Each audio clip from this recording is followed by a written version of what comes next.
사사기 13장 12절을 보면 마노아가 하나님의 사자에게 장차 태어날 자녀를 내가 어떻게 키워야 할지에 대해서 물었습니다.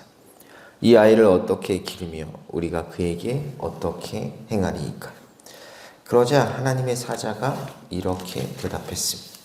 내가 여인에게 말한 것들을 다 삼가 지켜서 포도나무의 소선을 먹지 말며 포도주와 독주를 마시지 말며 어떤 부정한 것도 먹지 말고 내가 그에게 명령한 것은 다 지킬 것이니라.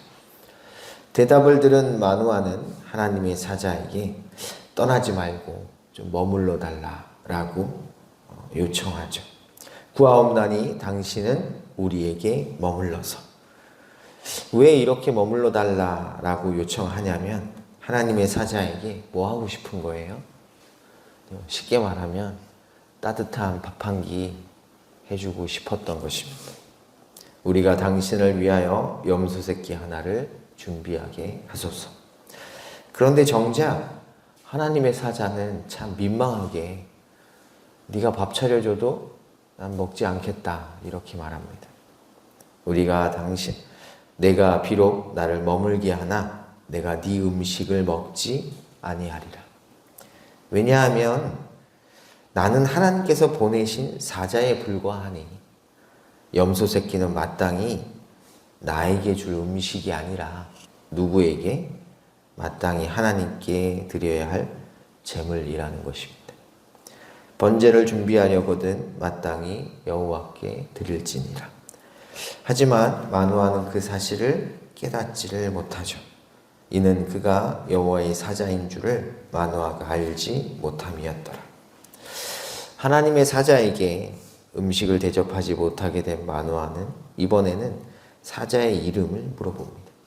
당신의 이름이 무엇이니까? 그가 사자의 이름을 물어보는 이유도 간단합니다. 사자가 말한 대로 장차 아들이 태어나게 되면 그때 뭐 하겠다는 거예요? 오늘 표현에는 영광을 돌리겠다 이렇게 되어 있는데 존귀 여기겠다. 이해하기 쉽게 표현하면 아들 낳으면 뭐 하겠다는 거예요? 살해하겠다는 것입니다.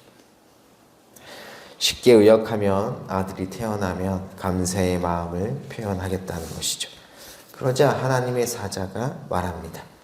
어찌하여 내 이름을 묻느냐? 그러면서 동시에 자신의 이름을 알려줍니다. 내 이름은 기묘자라. 여기서 기묘자라고 번역된 이 단어는 놀랍다, 경이롭다 이런 뜻입니다. 따라서 18절은 이런 뜻이에요. 내 이름은 네가 다 이해할 수 없을 만큼 경이롭다. 그런데도 네가 내 이름을 묻느냐. 그러자 마노아가 염소 새끼와 함께 소제물을 드리죠. 그러자 이적이 일어납니다.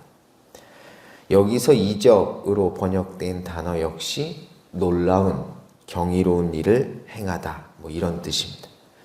이어지는 20절은 이 경이로운 일이 무엇인지가 나오죠. 불꽃이 제단에서부터 하늘로 올라가는 동시에 여호와의 사자가 제단 불꽃에 휩싸여 올라간지라. 그러자 마노아와 그의 아내가 그 모습을 보고 얼굴을 땅에 대고 엎드립니다. 왜냐하면 마노아는 그제서야 뭘 깨달아요? 내가 본 사람이 여호와의 사자였구나 라는 것을 깨닫게 됩니다. 하지만 사실 그가 대면한 건 하나님의 사자가 아니라 하나님이십니다. 기묘자, 경이로운 자죠. 그 경이로운 분이 경이로운 일을 행하시는 걸 본 거예요. 그래서 고백하는 것이죠. 22절을 보면 마노아도 그 사실을 알았습니다. 그의 아내에게 이르되 우리가 누구를 봤다? 하나님을 봤다. 그런데 하나님을 본 그는 뭐에 휩싸여요? 두려움에 휩싸입니다. 우리가 하나님을 보았으니 반드시 죽을 거다. 사실 이게 구약시대의 본 모습이죠. 구약시대 사람들은 하나님을 직접 볼 수가 없었습니다. 그 위대했던 선지자 모세도 뭐만 봐요? 하나님의 등만 보죠. 등만 보여줍니다. 그래서 하나님이 손으로 이렇게 가려주시잖아요. 죄인인 인간은 거룩하신 하나님을 직접 보는 순간 그냥 타서 없어져요. 그런데 그의 아내는 그렇지 않다라고 생각합니다. 그게 일반적인 거거든요. 하나님을 보면 죽는다. 그래서 이사야 선지자도 똑같이 고백하잖아요. 하나님을 보고 화로다. 내가 망하다. 내가 망하게 되었다. 그런데 놀랍게도 이 마노아의 아내는 그렇게 말하지 않습니다. 그녀는 죽지 않는다라고 말해요. 그녀가 그렇게 생각하는 이유는 우선 만약 우리가 죽을 거였다면 우리가 드린 제물을 하나님께서 받지 않으셨을 것이다. 이렇게 얘기하죠.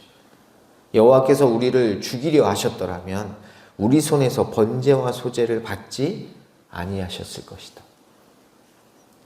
또한 우리에게 여러 가지 일들을 보여주시면서 말씀하시지도 않으셨을 것이라는 것입니다.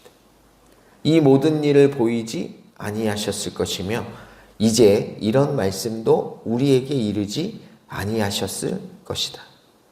다시 말해 우리를 죽이실 것이었다면 하나님이 왜 사자를 보내주셔서 아들이 태어날 것이라고 말씀하시고 또 그 아들을 어떻게 키워야 할지에 대해서도 말씀해 주시고 그리고 그 아들이 장차 이스라엘을 구원하실 것에 대해서 왜 알려주셨겠느냐라는 것이죠. 그리고 그녀가 한 말은 하나도 틀리지가 않았습니다. 그녀는 이날 남편과 함께 하나님을 만났지만 죽었어요? 죽지 않았습니다. 뿐만 아니라 약속하신 대로 아들도 낳죠. 그 여인이 아들을 낳으니 이 아들이 누구예요? 삼손입니다. 그리고 하나님께서 그 태어난 아들인 삼손에게 복을 주시죠. 이 아이가 자라매 여호와께서 그에게 복을 주시더니 하나님이 삼손에게 주신 복 그게 뭡니까?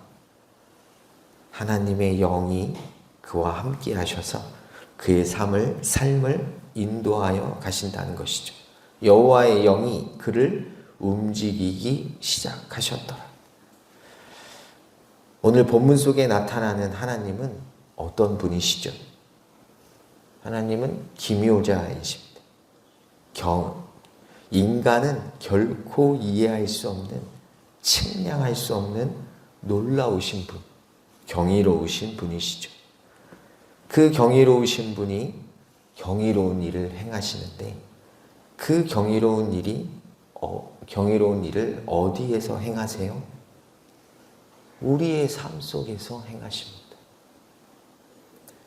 하나님께서 우리의 삶 속에서 행하시는 경이로운 일, 그것은 바로 우리의 삶을 뚫고 들어오셔서 우리가 드리는 예배를 받으신다는 것입니다.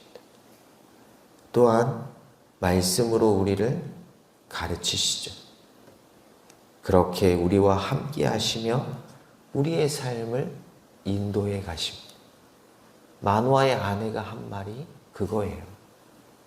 오늘 우리는 놀라운 분을 만났다.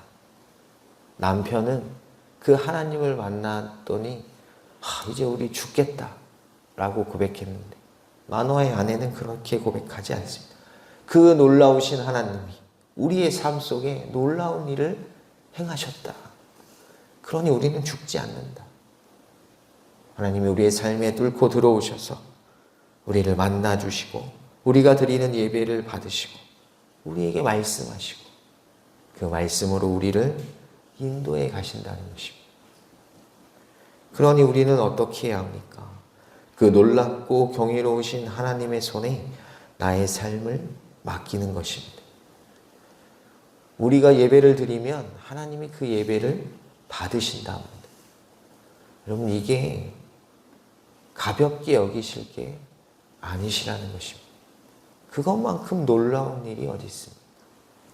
죄인인 우리가 결코 쳐다볼 수 없는 하나님께 예배를 드릴 수 있다는 것도 은혜인데, 우리가 드리는 그 예배를 받으시고 우리가 예배 때 하나님 앞에 기도하면 들으신다는 것입니다.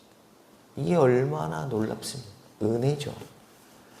그 놀라운 은혜를 우리는 날마다 경험하는 것입니다.